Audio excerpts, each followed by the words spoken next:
Welcome to our channel Panacea. आज इस video में हम बहुत ही इंटरेस्टिंग एक टॉपिक के बारे में डिटेल इन्फॉर्मेशन लेंगे जो कि है आपका CUET 2023। CUET का मतलब कॉमन यूनिवर्सिटी एंट्रेंस टेस्ट, यानी कि इंडिया में जितने भी सेंट्रल यूनिवर्सिटीज़ हैं उनके लिए जो एक कॉमन एंट्रेंस टेस्ट लिया जाता है उस CUET के बारे में हम बात करेंगे इस वीडियो में। CUET 2022 के एग्ज़ाम होने के बाद स्टूडेंट्स को अब थोड़ा सा आइडिया लग गया है कि आगे आने वाले साल यानी 2023 में जिन्हें CUET का एग्ज़ाम देना है उन्हें किस तरीके से तैयारी करनी है, एग्ज़ाम का लेवल कैसा होगा, कौन कौन से टॉपिक से क्वेश्चन आ रहे हैं, यानी कि अब उन्हें एक प्रॉपर गाइडेंस मिल चुकी है कि किस तरीके से वो अपनी तैयारी कर सकते हैं। इसी गाइडेंस को और नरिश करने के लिए हम लेके आए हैं CUET से रिलेटेड सारी इंपॉर्टेंट डिटेल्स। अगर इस एग्जामिनेशन के बारे में बात करें तो ऑल इंडिया लेवल का ये जो एग्जाम है it is necessary for admission in all central universities, यानी कि CUET के ही जो मार्क्स हैं वो आपके ऑल इंडिया लेवल की 44 सेंट्रल यूनिवर्सिटीज के लिए वैलिड है। एक एंट्रेंस एग्जाम के साथ आप 44 सेंट्रल यूनिवर्सिटीज़ में एडमिशन ले सकते हैं अलग अलग कोर्सेज में, चाहे वो अंडर ग्रेजुएट यानी UG कोर्सेज हो, PG यानी पोस्ट ग्रेजुएट कोर्सेज, इसके अलावा डिप्लोमा, सर्टिफिकेट प्रोग्राम्स, इन सभी कोर्सेज के लिए आपको जो एंट्रेंस एग्जाम देना पड़ेगा वो CUET के बारे में हम आज इस वीडियो में करेंगे डिस्कस। CUET कंडक्ट करवाया जाता है बाय NTA यानी कि नेशनल टेस्टिंग एजेंसी के द्वारा, और 2022 में जो CUET का एग्जाम हुआ वो अलग अलग फेजेस में हुआ, जो कि स्टार्ट हुआ था 15 जुलाई से और एंड हुआ 20 अगस्त को, यानी कि अलग अलग दिन अलग अलग फेजेस में इस एग्जाम को कंडक्ट करवाया गया। उन सभी एग्जाम्स को एनालाइज करने के बाद हम आपके पास लेकर आए हैं सारी की सारी इंपॉर्टेंट इंफॉर्मेशन रिलेटेड टू ये जनरल टेस्ट, और जनरल टेस्ट के भी एक पर्टिकुलर सेक्शन यानी रीजनिंग को हम इस वीडियो में डिटेल में डिस्कस करेंगे। सबसे पहले तो हमें पता होना चाहिए CUET 2023 के पैटर्न के बारे में। अगर पैटर्न नहीं पता तो कुछ भी चीज समझ नहीं आएगी, तो पैटर्न डिस्कस करते हैं सबसे पहले कि कौन कौन से सेक्शंस हैं और कितने नंबर ऑफ क्वेश्चंस आने वाले हैं एक पर्टिकुलर सेक्शन से। तो सबसे पहले बात करते हैं सेक्शन 1 के A पार्ट के बारे में जिसमें टोटल 13 लैंग्वेजेस हैं, एंड सेक्शन 1B के बारे में जिसमें टोटल 19 लैंग्वेजेस है, जिसमें से एक लैंग्वेज को सिलेक्ट करना क्या है, मैंडेटरी है। इसमें से टोटल मिला के 50 नंबर ऑफ क्वेश्चंस आने वाले हैं, जिसमें से आपको 40 क्वेश्चंस अटेम्प्ट करने हैं फ्रॉम ईच लैंग्वेज। इसी के साथ अगर हम सेकंड सेक्शन की बात करें यानी कि domain specific subject, domain specific का मतलब होता है जो भी आपकी स्ट्रीम है, आप आर्ट्स से बिलोंग करते हैं, कॉमर्स से, साइंस से, जिस भी आप पर्टिकुलर स्ट्रीम से बिलोंग करते हैं उससे रिलेटेड आपको 3 कंपल्सरी सब्जेक्ट्स को चूज करना ही करना है, and maximum number of subjects आप 6 इसमें से चूज कर सकते हैं, और आपके पास टोटल 27 सब्जेक्ट्स की लिस्ट अवेलेबल है। इसके बाद आते हैं हमारे थर्ड सेक्शन यानी जनरल टेस्ट की तरफ। जनरल टेस्ट में क्या क्या चीज़ें इंक्लूड होती हैं? जनरल टेस्ट से पूछा जाएगा, आपकी जनरल नॉलेज को चेक किया जाएगा, यानी कि इसमें ऐड हो जाएगा general knowledge as well as current affairs, जो रीसेंट इश्यूज चल रहे हैं, इंपॉर्टेंट पार्ट प्ले करता है ये भी। इसके साथ साथ आते हैं important questions of reasoning and general mental aptitude. तो ये सारी चीज़ें ही हम डिस्कस करेंगे आज इस वीडियो में। अगर CUET 2023 के बारे में बात करें तो CUET की टेंटेटिव डेट्स हमारे पास ऑलरेडी अवेलेबल हैं, यानी हमारे पास एक रफ आइडिया है कि ये जो CUET एग्जाम है वो कब कंडक्ट करवाया जाएगा। अगर इसके एप्लीकेशन फॉर्म की बात करें तो इट इज़ एक्सपेक्टेड कि अप्रैल के फर्स्ट वीक में एप्लीकेशन फॉर्म्स जो हैं वो रिलीज कर दिए जाएंगे, और जो एग्जामिनेशन होगा फॉर UG यानी UG का जो एग्जाम होगा अंडर ग्रेजुएट कोर्सेज के लिए वो करवाया जाएगा in second week of June. मतलब हमारे पास रफ थोड़ा सा आइडिया है कि सेकेंड वीक ऑफ जून में आपका एग्जाम हो जाएगा, तो इसी पर्टिकुलर डेट को माइंड में रख के हमें अपनी तैयारी को स्टार्ट करना है। नेक्स्ट हमने डिस्कस करना है जर्नल टेस्ट के एक इंपॉर्टेंट सेक्शन यानी रीजनिंग के बारे में, और ये हमारे पास कंप्लीट लिस्ट है कि रीजनिंग से कौन कौन से क्वेश्चंस अभी 2022 के CUET एग्जाम में पूछे गए हैं और कौन कौन से हमारे लिए इंपॉर्टेंट टॉपिक साबित हो सकते हैं। तो ये सारे के सारे टॉपिक्स हमारे लिए इंपॉर्टेंट है, जैसे कि सबसे पहले है क्लासिफिकेशन, इसके बाद सेकंड नंबर पे है एनालॉजी, इसके बाद वेन डायग्राम से रिलेटेड भी क्वेश्चंस देखने को मिले। Next blood relation, blood relation कौन किसके रिलेशन में क्या लगता है, ऐसे क्वेश्चंस भी आपको देखने को मिले आपके प्रीवियस एग्जाम में। प्रीवियस एग्जाम में मैथमेटिकल ऑपरेशन से रिलेटेड भी कुछ क्वेश्चंस देखने को मिले, एज वेल एज क्वेश्चन थे सिटिंग अरेंजमेंट से related, distance and direction, coding decoding, letter and symbol series, मतलब ये सिंबल के वे में भी सीरीज पूछी गई थी एंड लेटर के वे में भी सीरीज पूछी गई थी। तो ये सारे क्वेश्चन थे हमारे पास। इसके बाद सेलोगिज्म से क्वेश्चन आपको देखने को मिला।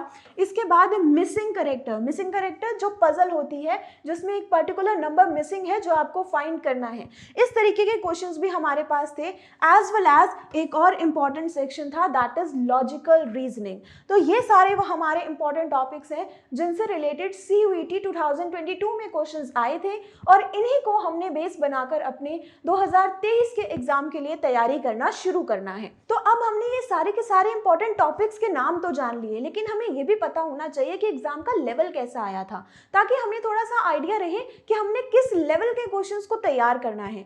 लेवल बहुत इजी आया था, बहुत इजी भी नहीं कह सकते तो बहुत ज्यादा टिपिकल भी नहीं कह सकते, मॉडरेट लेवल का एग्जामिनेशन था आपका। उससे रिलेटेड मैं कुछ क्वेश्चंस लेकर आई हूं आपके सामने हर एक टॉपिक से रिलेटेड, सो दैट आपको आइडिया हो जाए कि कैसे कैसे क्वेश्चंस एग्जाम में पूछे गए थे।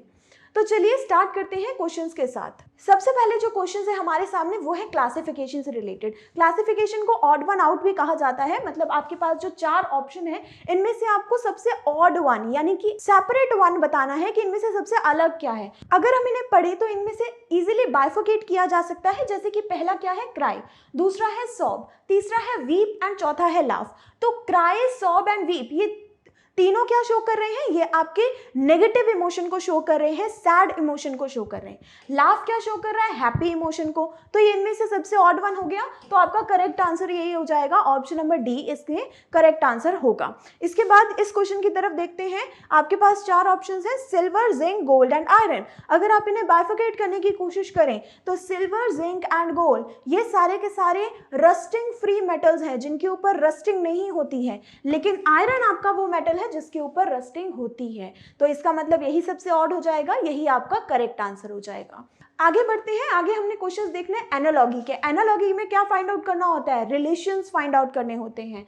एक पर्टिकुलर एलिमेंट का दूसरे एलिमेंट के साथ जिस तरीके का रिलेशन होगा वैसा ही रिलेशन हमें क्वेश्चन वर्ड के साथ एस्टैब्लिश करना होता है। यानी कि यहाँ पे आपको दे रखा है एमीटर एंड करंट। एमीटर क्या चीज है, ammeter is a instrument which is used to measure current. Current को मापने के लिए इस्तेमाल किया जाता है। तो फिर बैरोमीटर किसे मापने के लिए इस्तेमाल किया जाता है, बैरोमीटर से हम मेजर कर सकते हैं प्रेशर को। तो इसका मतलब इसका करेक्ट आंसर क्या हो जाएगा, ऑप्शन नंबर ए, प्रेशर ही इसका करेक्ट आंसर हो जाएगा। इसी तरीके का एक और एग्जांपल देखते हैं, जैसे हमारे पास ये है सेल्स एंड साइटोलॉजी। तो अगर हम इसे पढ़ें तो कैसे पढ़ सकते हैं, study of cells is known as cytology, कि सेल्स की स्टडी को ही हम साइटोलॉजी बोलते हैं। तो it's a study of cells which is known as cytology. तो इसी तरीके से बर्ड्स की स्टडी को क्या कहा जाता है, बर्ड्स की स्टडी को कहा जाता है ऑर्निथोलॉजी। ऑप्शन नंबर डी हो जाएगा आपका करेक्ट आंसर, ऑर्निथोलॉजी। यानी कि जो रिलेशन आपका पहले पेयर के साथ दे रखा है वही रिलेशन आपको सेकंड पेयर में अप्लाई कर देना है। अगला क्वेश्चन हमारे सामने है वेन डायग्राम से रिलेटेड। वेन डायग्राम क्या होता है, जहां पे आपको रिलेशनशिप्स को डायग्राम में शो करना है, यानी कि जो रिलेशंस आपको दिए हुए हैं उन्हें डायग्रामेटिक वे में किस तरीके से प्रेजेंट किया जा सकता है। वर्ड्स की बात करते हैं, क्या क्या दे रखा है यहाँ पे, food, curd and spoons. Food, curd and spoons. तो अगर आप इन तीनों के बीच में रिलेशन मेंटेन करने की कोशिश करें, हम एक एक करके इनका रिलेशन फाइंड आउट करेंगे। क्या सारा का सारा कर्ड फूड है, हाँ जी, सारा का सारा कर्ड क्या है, फूड है। यानी कि कर्ड का पूरा सर्कल किसके बीच में आ सकता है, फूड के बीच में आ सकता है। इसके बाद क्या स्पून और फूड के बीच में कोई रिलेशन है, नहीं, फूड और स्पून के बीच में कोई रिलेशन नहीं है। अगर मेरा ये सर्कल फूड को रिप्रेजेंट कर रहा है और ये सर्कल कर्ड को रिप्रेजेंट कर रहा है, तो फूड और स्पून के बीच में तो कोई रिलेशन नहीं है। इसका मतलब मुझे स्पून के सर्कल को बाहर रखना पड़ेगा। क्या कर्ड और स्पून के बीच में कोई रिलेशन है, नहीं, कर्ड और स्पून के बीच में भी कोई रिलेशन नहीं है। इसका मतलब आपका जो फाइनल डायग्राम बनेगा वो किस तरीके का बनेगा, वो आपका कुछ ऐसा बनेगा, ऑप्शन नंबर डी के जैसा, जिसका जो सेंटर सर्कल है वो किसको रिप्रेजेंट कर रहा है, वो कर्ड को रिप्रेजेंट कर रहा है, बाहर वाला फूड को, और जो सबसे आखिर में दिया हुआ है ये रिप्रेजेंट कर रहा है स्पून को। तो इस तरीके से होगी इसकी प्रॉपर डायग्रामेटिक रिप्रेजेंटेशन। आगे अगला क्वेश्चन है हमारे सामने ब्लड रिलेशन से रिलेटेड, यानी कि आपको ये बताना है कि ये जो सारे रिलेशंस दिए हैं उसका क्या आपका फाइनल कंक्लूजन बनेगा। इसे भी हम अपने डायग्राम में प्लॉट करेंगे, एक एक लाइन पढ़ते हैं।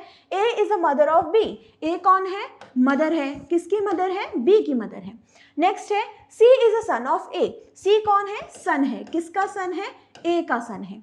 नेक्स्ट आपने बताना है D is a brother of E and E is a daughter of B, यानी B की डॉटर का नाम क्या है? B की डॉटर का नाम है E और ये क्या है? डॉटर है। तो हम सर्कल से रिप्रेजेंट करेंगे इसको। एज वेल एज बताया था that D is a brother of E, D कौन है? ब्रदर है। किसका ब्रदर है? E का ब्रदर है।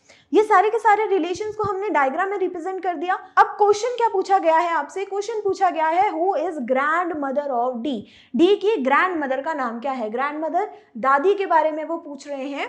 तो इसका मतलब डी के पेरेंट्स कौन हो जाएंगे? बी एंड सी, और इनकी भी ग्रैंड मदर कौन हो जाएगी? ए। तो डी की ग्रैंड मदर किसके बारे में बात हो रही है? ए के बारे में बात हो रही है। ऑप्शन नंबर ए हो जाएगा आपका करेक्ट आंसर। नेक्स्ट हमारे पास क्वेश्चन है मैथमेटिकल ऑपरेशन से रिलेटेड, यानी कि आपको एक स्टेटमेंट दी हुई है जिसमें कुछ गलत सिंबल्स डाल दिए हैं उन्होंने, और आपको उन सही सिंबल्स का इस्तेमाल करके करेक्ट आंसर बताना है कि करेक्ट आंसर क्या आ सकता है। स्टेटमेंट क्या लिखे हैं आपके सामने? नंबर है 3, 15 एंड 11, और ये सारे कहाँ पे हैं? ब्रैकेट में हैं। बाहर लिखा हुआ है 8 और उसके बाद लिखा हुआ है 6। अब देखिए यहाँ पर क्या यूज किया है? माइनस यूज किया है। तो माइनस का मतलब क्या है? हमें इंस्ट्रक्शंस में पढ़ना होगा कि माइनस का असली मतलब क्या है। माइनस का मतलब है यहाँ पर मल्टीप्लाई, तो माइनस की जगह पर क्या लग जाएगा? मल्टीप्लाई लग जाएगा। डिवाइड का मतलब क्या है? डिवाइड का मतलब है प्लस, तो यहाँ प्लस लग जाएगा। उसके बाद मल्टीप्लाई, मल्टीप्लाई का मतलब है डिवाइड, तो यहाँ डिवाइड लग जाएगा। और लास्ट में है प्लस, प्लस का मतलब है माइनस, तो यहाँ माइनस लग जाएगा। अब हमने करेक्ट सिंबल्स लगा लिए, इन्हें सॉल्व करना शुरू करेंगे। किससे सॉल्व करेंगे? बॉडमास के रूल के साथ।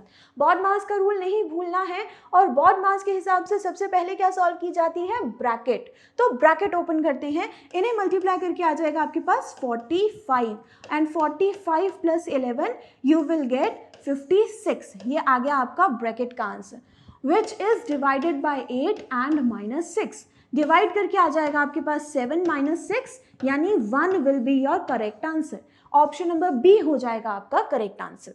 नेक्स्ट हमने क्वेश्चन डिस्कस करना है सिटिंग अरेंजमेंट टॉपिक से रिलेटेड। सिटिंग अरेंजमेंट अलग अलग पर्सन की इंफॉर्मेशन दे रखी है आपको, वो रो में बैठ सकते हैं, सर्कल में बैठ सकते हैं। यहाँ पर आपको क्वेश्चन किस चीज का दे रखा है कि 6 फ्रेंड्स हैं और वो सिटिंग इन अ सर्कल, एक सर्कल में बैठे हुए हैं। जब भी सर्कल की बात हो जाए तो सबसे अच्छी बात क्या होती है सर्कल की, कि पहले पर्सन को अपनी मर्जी से अलॉट किया जा सकता है। पहला पर्सन कहीं भी बैठा दो, आपका आंसर गलत नहीं जाएगा, only in case of circle. ये बाकी सभी की बात नहीं कर रही हूं मैं, सिर्फ सर्कल के बारे में बात हो रही है। तो कितने पर्सन्स यहाँ पे बैठे हैं? यहाँ पे आपके 6 पर्सन्स बैठे हुए हैं। तो ये मैंने 6 सीट्स बना दी। सबसे पहले वो बोल रहे हैं C is left of D। C कहाँ पे है? D के लेफ्ट साइड में, मतलब जहां कहीं पे भी D होगा उसके लेफ्ट साइड में कौन है? C है। इस तरीके से अरेंज कर दिया इन्हें। आगे वो बोल रहे हैं F is between A and E। F जो है वो E और A के बीच में है। अभी यहाँ से मुझे कहीं समझ नहीं आया कि F को कहाँ बिठाया जाए, A को कहाँ और E को कहाँ, तो अभी इन्हें रखते हैं साइड में। आगे पढ़ो, E is between F and D। अब D तो है मेरे पास, D और F के बीच में किसे आना चाहिए? E को आना चाहिए। इस स्टेटमेंट के हिसाब से क्या है? E is between F and D, तो E को मैंने F और D के बीच में बिठा दिया। अब अगली इंफॉर्मेशन जो हमने छोड़ी थी वो क्या थी? वो थी F is between A and E। F कहाँ है? A और E के बीच में, यानी एक साइड तो E है, इधर ही यहाँ पे किसको बिठाना पड़ेगा? A को बिठाना पड़ेगा। अब ये 6 में से 5 पर्सन अपनी अपनी जगह पर बैठ चुके हैं। कौन सा पर्सन बच गया? B बच गया, उसको हम खाली जगह पर बिठा देंगे। तो क्या है हमारे पास क्वेश्चन पूछ रहे हैं who is left of F। F के लेफ्ट साइड में कौन है? तो ये हमारे पास F है, और F के लेफ्ट साइड में कौन है? E है। तो E हो जाएगा इसका correct answer. Option number D हो जाएगा आपका करेक्ट आंसर। नेक्स्ट बात करते हैं, नेक्स्ट क्वेश्चन है हमारे पास डिस्टेंस एंड डायरेक्शन से, यानी कि किसी पर्सन की डिस्टेंस एंड डायरेक्शन आपको फाइंड आउट करके बतानी है। क्वेश्चन पढ़ते हैं। क्वेश्चन में पूछ रहे हैं एक पर्सन ने नॉर्थ पोजीशन की तरफ 10 मीटर चलना शुरू किया। मान लो ये उस पर्सन का क्या है? स्टार्टिंग पॉइंट है। छोटा सा S डाल लिया, ये उस पर्सन का स्टार्टिंग पॉइंट है। यहाँ से उसने नॉर्थ की तरफ कितना चला? 10 मीटर उसने चला। आगे वो पूछ रहे हैं then he turns to his right, यहाँ से राइट साइड टर्न क्या होगा, इस तरफ, और दोबारा से उसने कितना चला है, अगेन उसने 10 मीटर मूव किया।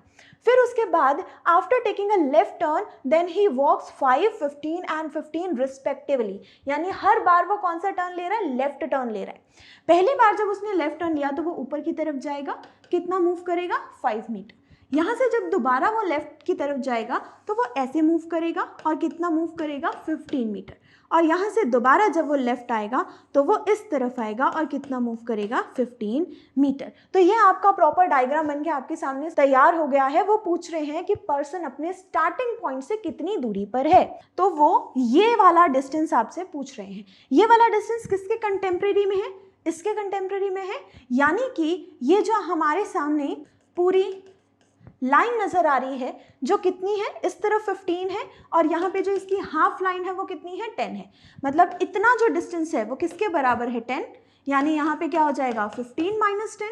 तो ये जो पर्टिकुलर पोर्शन है वो कितना हो गया, 5 मीटर, और ये इसके कंटेम्प्रेरी में है, तो ये जो इतना पोर्शन है वो भी क्या है, 5 मीटर, यानी वो अपनी स्टार्टिंग पॉइंट से कितनी दूरी पे है, 5 मीटर की दूरी पे है। ऑप्शन नंबर ए हो जाएगा आपका करेक्ट आंसर। नेक्स्ट हमने बात करनी है कोडिंग डिकोडिंग के क्वेश्चन के बारे में। कोडिंग डिकोडिंग में हमारे सामने है एक word that is BACK back, जिसका कोड आपको दे रखा है। अगर मैं ये वर्ड यहाँ पे लिखूँ BACK बैक, यानी कि इसका कोड है 11312। इनकी प्लेस वैल्यूज को ध्यान से देखो। बी की प्लेस वैल्यू क्या होती है, 2, ये कहाँ है, बिल्कुल लास्ट में मुझे 2 नजर आ रहा है। ए की प्लेस वैल्यू क्या होती है, 1, ये मुझे यहाँ नजर आ रहा है। सी की प्लेस वैल्यू होती है 3, ये मुझे यहाँ नजर आ रहा है। और के की प्लेस वैल्यू होती है 11, ये यहाँ नजर आ रहा है। इसका मतलब पोजीशंस को क्या किया गया, इंटरचेंज किया गया एंड इनकी प्लेस वैल्यूज लिखी हुई है। बस यही सेम चीज हमने मेड के साथ कर देनी है। हमारा वर्ड है MADE मेड। सबसे पहले लिख देंगे हम E की प्लेस वैल्यू दैट इज 5, फिर हम लिखेंगे D की प्लेस वैल्यू दैट इज 4, फिर A की प्लेस वैल्यू आ जाएगी दैट इज 1, और फिर आ जाएगी M की place value that is 13। Answer आ जाएगा 54113, यानी कि ऑप्शन नंबर बी हो जाएगा आपका करेक्ट आंसर। नेक्स्ट एक और क्वेश्चन है हमारे सामने कोडिंग डिकोडिंग का। इसमें आपको वर्ड दे रखा है कॉट, जिसके लिए अलग अलग आपको कोड्स दे रखे हैं। तो वर्ड क्या है हमारे सामने, COUGHT कॉट, और कोड है 3262120887। अब अगर ध्यान से देखा जाए तो C का कोड क्या होता है, C का कोड होता है 3, यानी कि C की प्लेस वैल्यू 3 होती है। वह अपनी जगह पर सही है, लेकिन नेक्स्ट तो आना चाहिए था A की प्लेस वैल्यू यानी 1, पर यहाँ पे तो 2 है, इसका मतलब कुछ गड़बड़ है। अगर हम कहीं और भी 1 को ढूंढने की कोशिश करें तो यहाँ पर भी 1 का कोई खास लिंक नहीं बन रहा है। इसका मतलब 1 के साथ इन्होंने कुछ और किया है। वो क्या हो सकता है, 1 की प्लेस वैल्यू का ऑपोजिट, यानी कि 1 का ऑपोजिट क्या होता है, 1 का ऑपोजिट इंग्लिश अल्फाबेटिकल सीरीज के हिसाब से होता है 26, यानी कि Z। A के ऑपोजिट में क्या आता है, Z आता है ना, तो A के ऑपोजिट में Z, यानी कि Z की प्लेस वैल्यू कितनी होती है, 26। तो इतना समझ में आ गया कि A की प्लेस वैल्यू का इन्होंने क्या लिख रखा है, ऑपोजिट लिख रखा है, यानी कि 26। नेक्स्ट U की प्लेस वैल्यू कितनी होती है, 21, लेकिन G की प्लेस वैल्यू तो 7 होती है। यहाँ पे 20 कैसे आया, अगेन इन्होंने क्या किया है, इसके ऑपोजिट नंबर की प्लेस वैल्यू लिखी है। ऑपोजिट नंबर होता है T और T की प्लेस वैल्यू होती है 20। नेक्स्ट H की place value as it is आ गई, यानी कि 8, और T का ऑपोजिट होता है यहाँ पे 7। तो ये हमने कोड को कर लिया है क्रैक, यानी कि एक एक नंबर छोड़ के ऑल्टरनेट लेटर्स के इन्होंने ऑपोजिट्स की प्लेस वैल्यू यहाँ पर लिखी है। अब ऐसे ही अपने कोड को क्रैक कर लेते हैं। वर्ड हमारे सामने है सोल्जर, SOLDIER, ये हमारे सामने वर्ड अवेलेबल है। S की प्लेस वैल्यू होती है 19, लेकिन ऑल्टरनेट नंबर पे क्या आ रहा है, O, तो O की प्लेस वैल्यू नहीं लिखनी है, O के ऑपोजिट की प्लेस वैल्यू लिखनी है। O का ऑपोजिट होता है L, और L की प्लेस वैल्यू होती है 12। नेक्स्ट L की प्लेस वैल्यू सेम लिख देंगे 12, लेकिन ऑल्टरनेट यानी D का प्लेस वैल्यू नहीं लिखेंगे, D के ऑपोजिट की प्लेस वैल्यू लिखेंगे। D का ऑपोजिट होता है W, और W की प्लेस वैल्यू होती है 23। नेक्स्ट हमने I की प्लेस वैल्यू लिख देनी है 9, लेकिन E की प्लेस वैल्यू नहीं लिखेंगे, E के ऑपोजिट की। E का ऑपोजिट क्या होता है, V, और V की प्लेस वैल्यू होती है 22। फिर लिख देंगे हम r की प्लेस वैल्यू यानी कि 18। ये आपका फाइनल कोड सॉल्व हो गया। जो ऑप्शंस में से मैच करें तो ये है आपका ऑप्शन नंबर डी जो है आपका करेक्ट आंसर। नेक्स्ट हमारे सामने क्वेश्चन है लेटर सीरीज से। लेटर सीरीज आपके सामने एक सीरीज दे रखी है जिसमें से कुछ नंबर्स क्या है मिसिंग है, वो आपको सॉल्व करने हैं। क्या तरीके होते हैं लेटर सीरीज को सॉल्व करने के? पहला स्टेप, काउंट द सीरीज कि कितने नंबर्स हैं यहाँ पे। 1 2 3 4 5 6 7 8 9 10 11 12 13 14 15 16 16 की सीरीज है हमारे सामने। फिर हमने करना है इसे ब्रेक इक्वल पार्ट्स में। और 16 को किन किन पार्ट्स में ब्रेक कर सकते हैं? 4 के पार्ट्स में हम इसे इक्वल पार्ट्स में क्या कर सकते हैं? ब्रेक कर सकते हैं। अगर मैं इस तरीके से इसे कंप्लीट करने की कोशिश करूं, पहला लेटर क्या है? यू, यहाँ पर भी यू, तो अगला भी यू ही आना चाहिए और यहाँ पर तो यू ऑलरेडी है। यू को फिल करते ही मेरा एक ग्रुप हो गया कंप्लीट और नाम क्या आया? That is UPDM. तो यूपीडीएम को सब में फिल कर देते हैं, यूपीडीएम, यूपीडीएम एंड यूपीडीएम। और हमने कौन कौन से वर्ड्स फिल किए? PMDUP जो कि है आपका option number first, option number A ही है आपका करेक्ट आंसर। नेक्स्ट हमारे सामने क्वेश्चन है सेलोगिज्म से रिलेटेड। सेलोगिज्म की बात करें, स्टेटमेंट्स दे रखे हैं ऑल गर्ल्स आर डॉल्स, यानी कि गर्ल्स का पूरा सर्कल किसके बीच में आएगा? डॉल्स के सर्कल के बीच में आएगा। ऑल डॉल्स आर स्वीट्स, सारा का सारा डॉल्स का सर्कल किस में आएगा? स्वीट्स के सर्कल के बीच में आएगा। कंक्लूजन क्या है? सम स्वीट्स आर गर्ल्स, क्या स्वीट्स एंड गर्ल्स के बीच में कुछ कॉमन पोर्शन है? हाँ जी, ये वाला पोर्शन क्या है आपका? कॉमन पोर्शन है। तो पहला कंक्लूजन आपका ट्रू है। अगला वो बोल रहे हैं ऑल गर्ल्स आर स्वीट्स, क्या गर्ल्स का सारा सर्कल स्वीट के अंदर है? हाँ जी, ये भी पूरा सर्कल स्वीट के अंदर है। नेक्स्ट है ऑल स्वीट्स आर गर्ल्स, क्या स्वीट का सारा सर्कल गर्ल के अंदर है? नहीं, स्वीट का सारा सर्कल गर्ल के अंदर नहीं है। तो ये क्या हो जाएगा आपका? गलत हो जाएगा। और फोर्थ की बात करें ऑल स्वीट्स आर डॉल्स, क्या स्वीट का सारा सर्कल डॉल्स के अंदर है? नहीं, ये भी सारा सर्कल डॉल्स के अंदर नहीं है। तो इसका करेक्ट आंसर क्या हो जाएगा? Only first and second follows, यानी कि ऑप्शन नंबर फर्स्ट। नेक्स्ट हमारे सामने कुछ क्वेश्चन है अल्फाबेट टेस्ट एंड डाइस से रिलेटेड। अल्फाबेट टेस्ट के क्वेश्चंस को कैसे सॉल्व करते हैं? आपके सामने डिक्शनरी के वर्ड्स आगे पीछे करके लिखे हुए हैं, आपको उन्हें करेक्ट सीक्वेंस में लगाना है। सबसे पहले तो देखो कौन कौन से वर्ड्स बिल्कुल सेम अपनी अपनी जगह पर सही हैं, यानी DIS DIS DIS ये आपको सब जगह दिख रहा है। फोर्थ नंबर पे जो अल्फाबेट है वो चेंज है, तो यहाँ पे क्या है? T T P, again T S and C। इसमें से सबसे पहले क्या आएगा? C आएगा, यानी स्टार्टिंग कहाँ से होनी चाहिए? C से, यानी 6 से होनी चाहिए। ऑप्शन नंबर C तो मेरा डायरेक्टली एलिमिनेट हो गया। इसके बाद C के बाद क्या आना चाहिए? C के बाद P आना चाहिए, यानी ऑप्शन नंबर 5 जो कि सब में दिया हुआ है। इसके बाद आना चाहिए आपका S यानी 4, और 4 मेरा इन दो में अवेलेबल है। ऑप्शन नंबर D भी क्या हो जाएगा? एलिमिनेट हो जाएगा। इसके बाद अगला दोनों में सेम है, इसका मतलब अगला जो वर्ड आएगा वो सेकंड ही आएगा, ये मुझे चेक करने की जरूरत नहीं है। बस उससे नेक्स्ट जो है वो चेक कर लो, आपका करेक्ट आंसर आपके पास होगा। इससे नेक्स्ट जब हम चेक करेंगे 2 में आ रहा है TA, तो TA के बाद क्या आना चाहिए? TA के बाद आना चाहिए TI दोनों में है। इसके बाद अगला है N and L, N और L में से पहले क्या आता है? N और L में से पहले आता है L, तो ऑप्शन नंबर फर्स्ट हो जाएगा आपका करेक्ट आंसर। यानी इन्हें डिक्शनरी के हिसाब से सीक्वेंस में लगाना था और सीक्वेंस में लगा के ऑप्शन नंबर ए हो जाएगा आपका सही। नेक्स्ट ये जो क्वेश्चन है आपके सामने वो डाइस चैप्टर से रिलेटेड है। डाइस को सॉल्व करना है आपको, इन दोनों में से क्या निकालेंगे? कॉमन निकालेंगे। ये आपको कॉमन नजर आ रहा है, कॉमन से फिर हमने रोटेट करना है, एक ही डायरेक्शन में रोटेट करना है, या तो क्लॉकवाइज डायरेक्शन में या तो एंटी क्लॉकवाइज डायरेक्शन में। अगर 2 से मैं इस डायरेक्शन में रोटेट करूं तो मेरे नंबर्स के सीक्वेंस बन रहे हैं 2 6 1। अगर इस तरफ से इधर रोटेट किया जाए तो सीक्वेंस बन रहा है 2 5 एंड 3। ये जो नंबर एक दूसरे के नीचे लिखे हैं यही है इन दोनों के ऑपोजिट।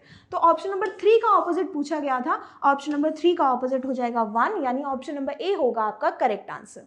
नेक्स्ट हमारे सामने क्वेश्चन है मिसिंग कैरेक्टर से रिलेटेड। जैसे हम पजल सॉल्व करते हैं, आपको ये मिसिंग जो भी नंबर है इस क्वेश्चन मार्क को फिल करना है। अगर आप इन नंबर्स को ध्यान से देखें तो तीनों स्मॉल नंबर्स हैं और स्मॉल नंबर्स के बाद यहाँ पे एक बिग नंबर आ गया। स्मॉल से बिग नंबर कैसे बनाया जा सकता है? मल्टीप्लाई के साथ।